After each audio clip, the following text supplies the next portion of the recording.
دوستو آج کی کہانی بہت ہی شاندار ہونے والی ہے۔ کہانی کو پورا سننے کے لیے ہمارے ساتھ رہیے گا تاکہ ہر آنے والی نئی کہانی کا نوٹیفیکیشن آپ کو بآسانی ملتا رہے۔ بڑھتے ہیں آج کی کہانی کی جانب۔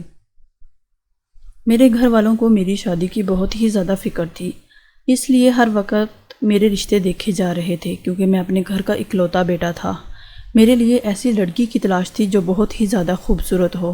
خیر، وہ دن بھی آن پہنچا تھا جب میرے لیے بہت ہی خوبصورت لڑکی کا انتخاب کر لیا گیا تھا اور بغیر منگنی کیے ہی میری شادی کا فنکشن رکھ دیا گیا کیونکہ گھر والوں کو میری شادی کی بہت ہی زیادہ جلدی تھی۔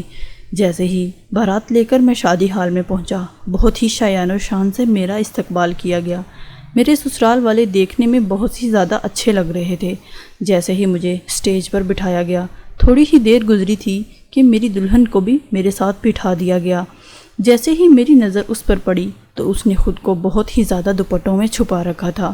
مجھے سمجھ نہیں آ رہا تھا کیونکہ میں نے تو دلہن کو اکثر ایک ہی دوپٹے میں دیکھا تھا، لیکن یہاں تو معاملہ ہی بے حد الٹ تھا۔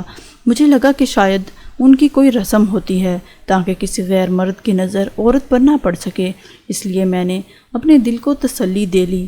جیسے ہی رخصتی کا وقت قریب آیا اور میں اپنے گھر واپس آ چکا تھا، ساری رسمیں ادا کرنے کے بعد جیسے ہی ہم دونوں کو کمرے کے اندر پہنچایا گیا، لیکن میری دلہن نے ابھی تک خود کو 7 پردوں میں ہی چھپا رکھا تھا۔ مجھے ابھی تک سمجھ نہیں آ رہی تھی کہ اب تو ہم گھر واپس آ چکے ہیں۔ کسی نے بھی اس کا چہرہ نہیں دیکھا تھا۔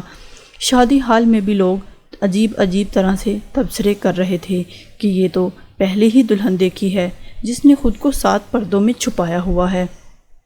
جیسے ہی میں اپنے کمرے میں داخل ہوا، میں نے دیکھا کہ اس نے خود کو جائے نماز پر بٹھایا ہوا تھا اور اس کا حسین چہرہ 14ویں کے چاند سے کم نہیں تھا۔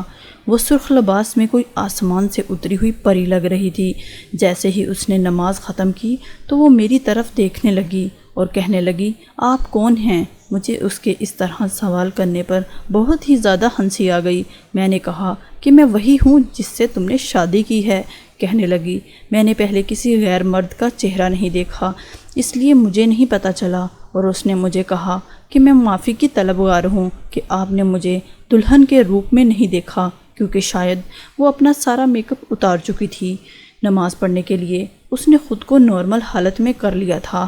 میں جو پہلے غصے کی وجہ سے بہت ہی زیادہ بھرا ہوا تھا، اب میرے اندر بہت ہی اطمینان آ چکا تھا، اور میں نے کہا اسے بہت ہی پیار والے انداز میں کہنا شروع کر دیا کہ کوئی بات نہیں۔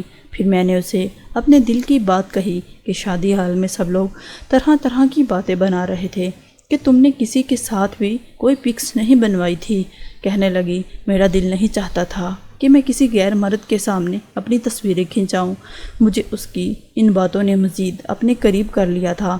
میں اس کی باتیں سن کر بہت ہی خوش ہو چکا تھا کہ میری بیوی بہت ہی پرہیزگار ہے۔ ہم دونوں نے اس رات مل کر بہت ہی زیادہ تصویریں بنائی اور یوں میں نے اس کے ساتھ ایک خوبصورت زندگی کا آغاز کر دیا۔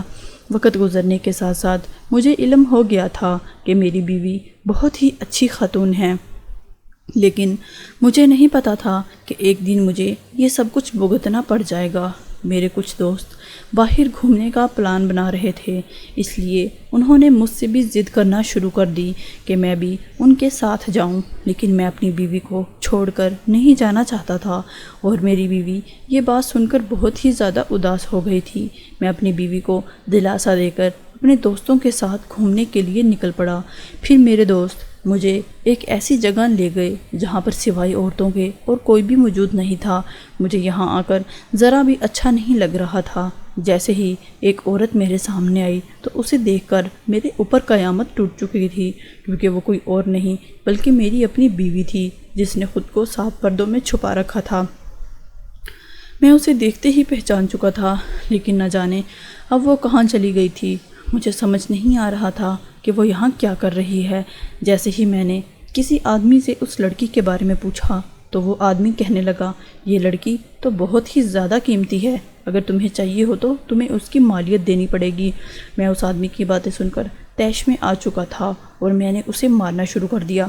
میرے دوستوں کو سمجھ نہیں آ رہا تھا کہ مجھے کیا ہوا ہے، لیکن جیسے ہی میں وہاں سے اپنے گھر واپس آیا تو میں نے دیکھا کہ میری بیوی میری ماں کے ساتھ بیٹھی ہوئی تھی۔ میں نے آتے ہی اپنی بیوی کو مارنا شروع کر دیا۔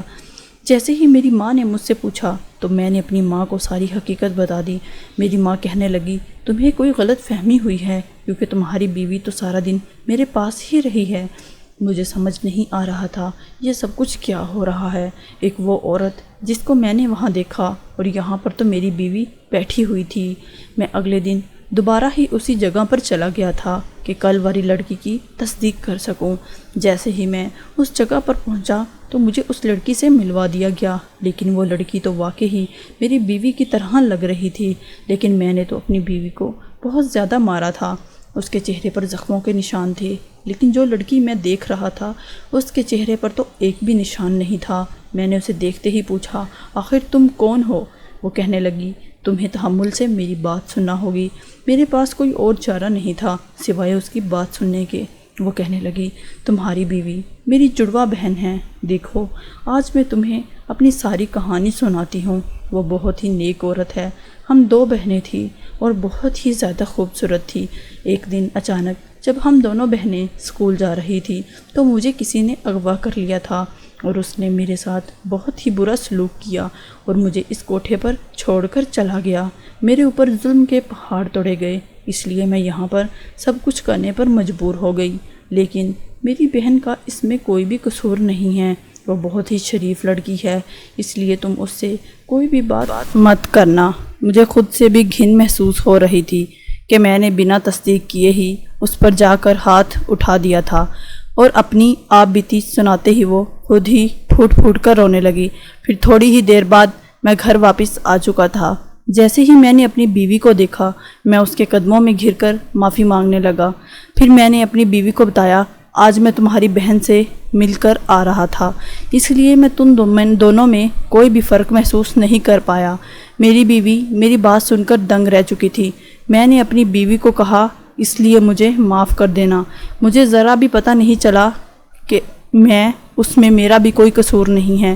میں نے اپنی بیوی کی بہن کو اس دلدل سے آزادی دلوا دی تھی اور اس کو اس کی ماں کے پاس چھوڑ آیا تھا، اور پھر ہر مہینے کے بعد میں اپنی بیوی کو اس کی ماں اور بہن سے ملوانے کے لیے لے جاتا۔ میری بیوی میری بہت ہی زیادہ شکر گزار تھی کہ میں نے اس کی بہن کو اس طرح کی دلدل سے نکال ڈالا تھا۔ سٹوری اچھی لگی ہو تو چینل کو سبسکرائب کر لیں تاکہ ہر آنے والی نئی کہانی کا نوٹیفیکیشن آپ کو بآسانی ملتے رہے۔ ملیں گے ایک اچھی اور عمدہ کہانی کے ساتھ، دعاؤں میں یاد رکھیے گا۔ تب تک کے لیے اللہ حافظ۔